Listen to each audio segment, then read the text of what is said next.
This week on Saturday in America, Kayleigh McEnany took on one of the biggest narratives in modern politics, climate change alarmism. For decades, we've heard dire warnings from political figures, billionaires, and activists. Predictions of doom, destruction, and the end of humanity have dominated the headlines. But now there's a noticeable shift. Even some of the loudest voices, like Bill Gates, are walking back their most extreme claims. So what's really going on here? Are we finally seeing a correction in the climate debate, or just another political pivot? Kayleigh begins by highlighting a stunning reversal from Bill Gates. Once calling climate change the toughest challenge humanity would ever face, Gates now admits. Although climate change will have serious consequences, it will not lead to humanity's demise.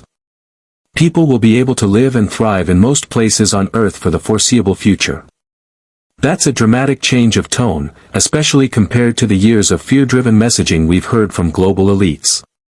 Then there's President Biden, who said just a few years ago that if global temperatures rise above 1.5 degrees Celsius, that whole generation is damned.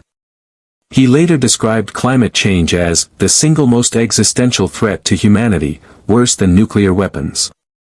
And let's not forget AOC, who suggested that the climate crisis might be so severe that young women should question whether it's even ethical to have children. Despite these apocalyptic warnings, the American public hasn't been fully convinced.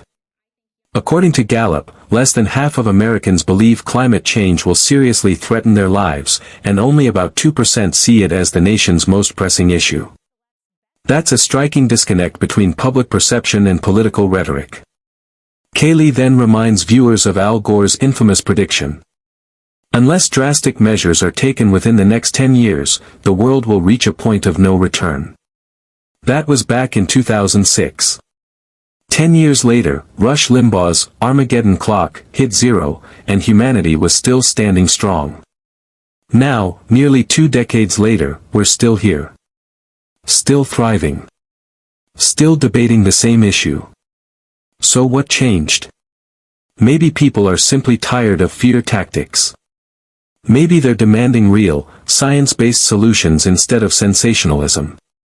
Whatever the reason, one thing is clear, the climate narrative isn't as one-sided as it once was. So, is this shift a sign of progress or proof that the political class has been exaggerating all along? The climate conversation deserves honesty and transparency, not panic.